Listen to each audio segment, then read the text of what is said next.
warahmatullahi wabarakatuh. Perkenalkan, kami dari kelompok 5 akan menampilkan video pembelajaran mengenai materi tokoh dan penokohan teks cerpen. Saya yang bernama Vela Pujastuti, NIM 1901663, Prodi Pendidikan Bahasa Indonesia, mahasiswa Universitas Negeri Padang. Saya sebagai materi pertama akan menjelaskan tentang pengertian tokoh dan penokohan beserta dengan jenisnya. Simak video berikut ini ya. Baiklah, sebelumnya kita harus mengetahui apa yang dimaksud dengan cerpen. Cerpen adalah sebuah cerita pendek yang di dalamnya menceritakan sebuah kejadian atau peristiwa mengenai sesuatu hal. Di dalam cerpen terdapat tokoh dan penokohan. Tokoh dan penokohan ini termasuk ke dalam dua unsur intrinsik. Unsur intrinsik cerpen adalah unsur yang berada di dalam cerpen. Tokoh dan penokohan merupakan hal yang wajib di dalam cerpen, tetapi tokoh dan penokohan ini merupakan hal yang berbeda yang terdapat di dalam cerpen. Lalu, apakah yang dimaksud dengan tokoh dan apa yang dimaksud dengan penokohan? Lalu, apa saja jenis-jenisnya? Baiklah, kita masuk ke materi pertama, yaitu tokoh. Apa sih yang dimaksud dengan tokoh? Tokoh merupakan pelaku atau orang yang terlibat di dalam suatu cerita. Menurut Aminuddin, pada bukunya tahun 2002, halaman 79, mengatakan bahwa tokoh adalah orang atau pelaku yang mengemban suatu peristiwa di dalam suatu cerita fiksi, sehingga terjalin peristiwa yang nantinya akan menjadi sebuah cerita. Kemudian menurut Sujiman, pada bukunya tahun 1998, halaman 16, mengatakan bahwa tokoh adalah di dalam peristiwa. Pada umumnya, tokoh ini bisa saja berwujud manusia, dapat pula berwujud benda atau hewan yang diinsankan. Jadi, tokoh itu tidak hanya berwujud manusia, tetapi juga bisa berwujud dalam bentuk hewan atau berwujud di dalam bentuk benda. Dalam bentuk wujud manusia, misalnya diceritakan di dalam cerpen itu bernama Siti atau Romi. Nah, sedangkan dalam wujud binatang bisa saja diwujudkan dalam bentuk buaya, kancil yang diinsankan di dalam suatu cerpen. Dan sedangkan di dalam bentuk benda bisa saja diwujudkan seperti pena, buku yang diinsankan di dalam suatu cerita. Baiklah, berdasarkan pengertian yang ada dan berdasarkan pengertian menurut dua para ahli, maka dapat disimpulkan bahwa tokoh adalah individu rekaan yang mempunyai watak dan mempunyai perilaku tertentu, sehingga individu tersebut mengalami berbagai peristiwa di dalam sebuah cerita. Selanjutnya, apakah yang dimaksud dengan penokohan? Penokohan adalah penggambaran atau pengelukisan yang menggambarkan watak dari seorang pelaku, baik itu dalam wujud lahir maupun batin dari seorang tokoh tersebut. Apakah teman-teman sudah paham mengenai pengertian tokoh dan penokohan? Jadi, intinya tokoh itu adalah pelaku, sedangkan penokohan ini adalah gambaran dari watak seorang tokoh tersebut. Kita masuk ke materi selanjutnya, yaitu materi jenis-jenis tokoh. Apakah kalian tahu berapa jenis tokoh? Jenis tokoh di dalam cerpen atau cerita pendek dapat dibagi atas 4. Yang pertama ada protagonis, antagonis, tirtagonis, dan figuran. Baiklah, kita mempelajari satu persatu jenis tokoh tersebut. Kita masuk ke jenis tokoh yang pertama, protagonis. Protagonis adalah perilaku yang baik, jadi dapat dikatakan bahwa Lisa merupakan tokoh protagonis. Selanjutnya yang kedua, yaitu antagonis. Antagonis adalah tokoh yang merupakan lawan dari protagonis. Nah, antagonis ini merupakan tokoh yang memiliki watak seperti iri, dengki, sombong, dan jahat. Contohnya seperti ini.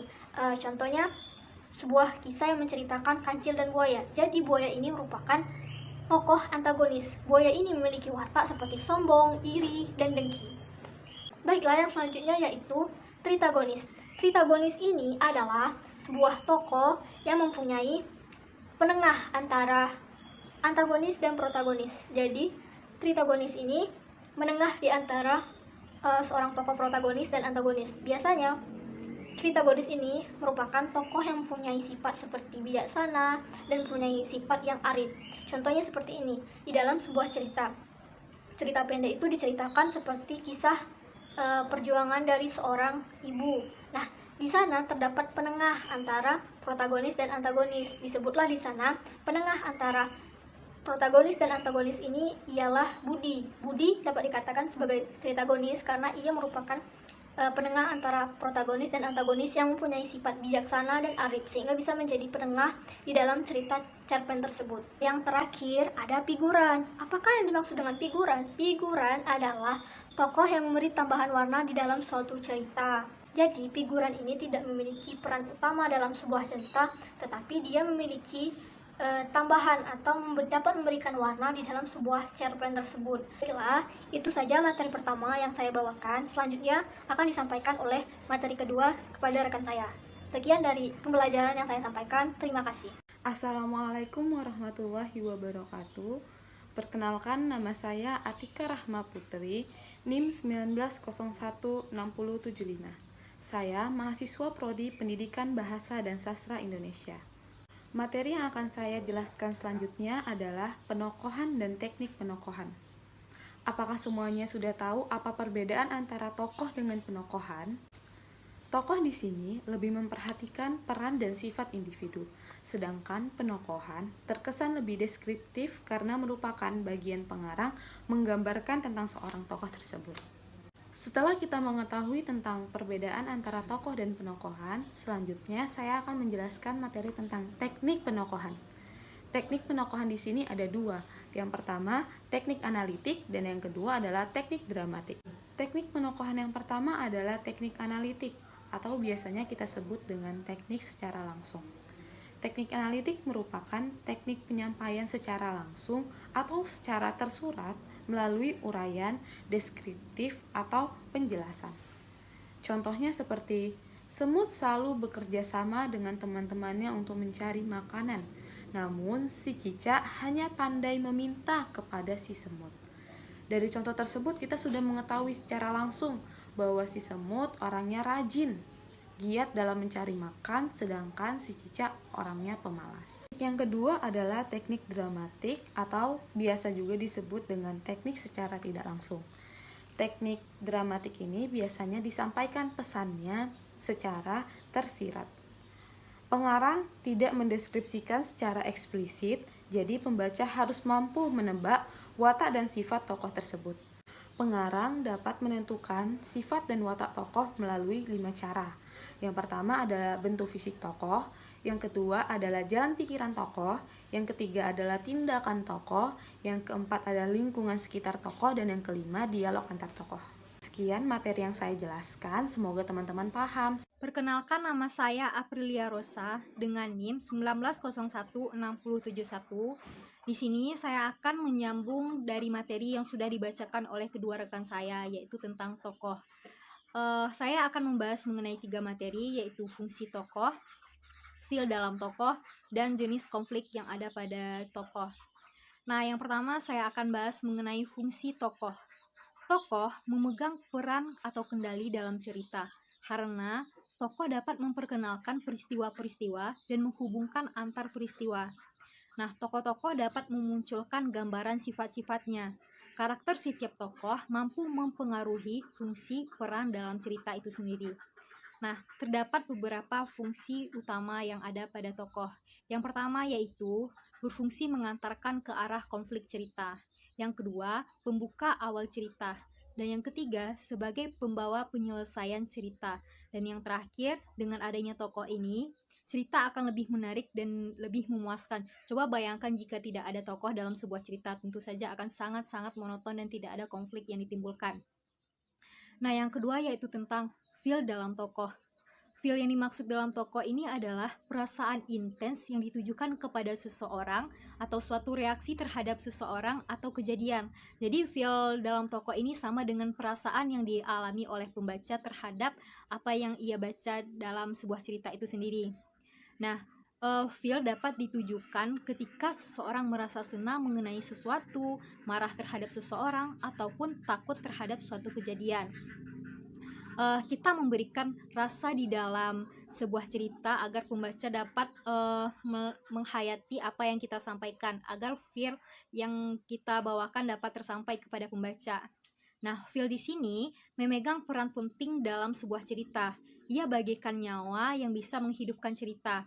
Seperti kita membaca sebuah cerita, kita akan marah melihat endingnya tidak sesuai dengan harapan kita, atau kita ikut meneteskan air mata jika cerita itu memiliki ending yang haru. Nah, untuk agar cerita kita menjadi lebih menarik atau memiliki rasa feel yang kuat, ada beberapa langkah yang dapat kita lakukan. Yang pertama yaitu buat pembaca merasa emosional terhadap tokoh. Dan yang kedua, buat pembaca mengidentifikasikan diri dengan si tokoh. Nah, biasanya pada bagian ini, si pembaca akan membandingkan pribadi yang ada di dirinya dengan pribadi yang ada di tokoh dalam cerita. Dan yang ketiga yaitu buat pembaca berempati terhadap alur cerita yang kita buat. Dan yang terakhir yaitu saya akan bahas mengenai jenis-jenis konflik yang ada pada tokoh. Yang pertama yaitu konflik individu dengan individu itu sendiri. Nah, maksudnya di sini yaitu individu tidak berhadapan dengan tokoh lain melainkan dengan dirinya sendiri. Ia mengalami gejolak batin atau pikiran yang mengharapkan dirinya berperang dengan dirinya sendiri. Kemudian yang kedua yaitu individu kontra dengan individu. Nah, di sini terdapat dua peran. Yang pertama, misalkan pada si tokoh A mengalami konflik dengan si tokoh B, maka terjadi individu kontra dengan individu. Dan yang ketiga yaitu individu melawan masyarakat. Nah, misalkan pada suatu kampung ada seseorang yang sangat-sangat tidak disukai oleh masyarakat kampung itu, dan masyarakat kampung itu berusaha untuk mengusir orang ini. Nah, antara kedua belah pihak ini terjadi konflik. Dan yang terakhir yaitu konflik individu dengan alam. Jadi, konflik itu tidak hanya berhadapan dengan diri manusia itu sendiri dengan yang lain, tapi juga dengan alam. Maksud dengan alam ini bisa berupa dengan manusia mengalami konflik dengan bencana alam, dengan hewan liar. Nah, jadi dengan adanya bencana alam atau hewan liar yang dialami oleh si tokoh akan menimbulkan konflik tersendiri. Baiklah, hanya itu materi yang dapat saya sampaikan pada video pembelajaran kali ini. Karena saya pemateri terakhir, saya mewakilkan rekan kelompok yang lain. Kami mohon maaf apabila ada kesalahan penyampaian materi atau kata dalam setiap video pembelajaran kami ini. Mohon maaf sebesar-besarnya. Kami tutup dengan Assalamualaikum warahmatullahi wabarakatuh.